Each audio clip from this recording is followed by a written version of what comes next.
fait une sorte de fosse commune, on met les corps à l'intérieur, on recouvre, on détruit la collégiale.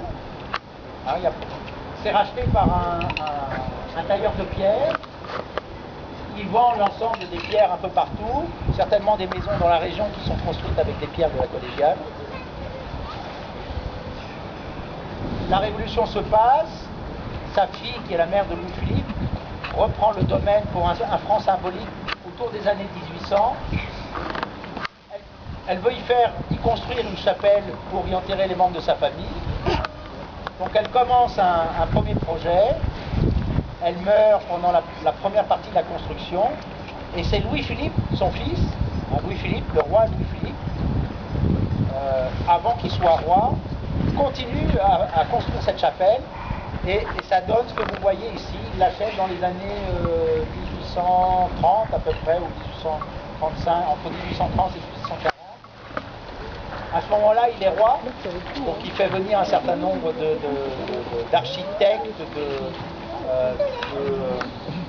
de dessinateurs, de personnes qui confectionnent des vitraux, de sculpteurs, et ça vous donne ce monument, qui est un monument splendide du 19e, avec toutes sortes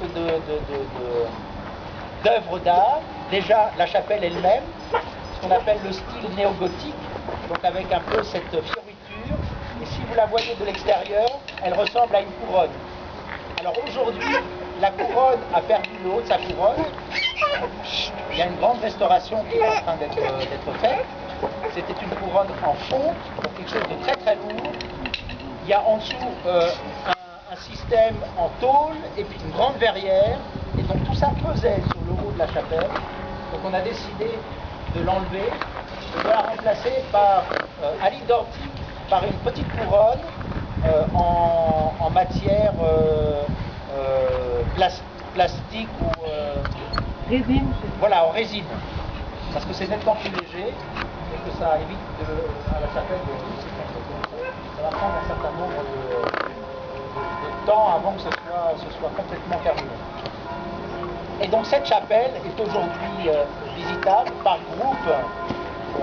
Il y a un site internet, donc vous googlez la chapelle royale, et donc vous pouvez pendant les heures de fermeture, pendant les périodes de fermeture, c'est-à-dire du mois d'octobre jusqu'au mois d'avril, visiter la chapelle par groupe. Et puis sinon, pendant les heures d'ouverture, à partir du mois d'avril jusqu'au mois d'octobre. C'est vraiment quelque chose de tout à fait exceptionnel. Vous avez des séries de vitraux avec des personnages très, très illustres, et notamment des saints avec des têtes de rois. Vous avez Saint Philippe qui a la tête du roi Louis-Philippe. Vous avez Saint Ferdinand qui a la tête de son fils, le prince Ferdinand, qui est mort d'un accident de voiture. Il avait à peine 30 ans. Il va visiter il part de Paris pour aller voir son père à Neuilly.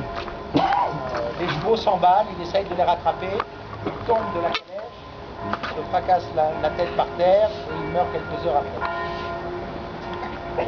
Et donc l'ensemble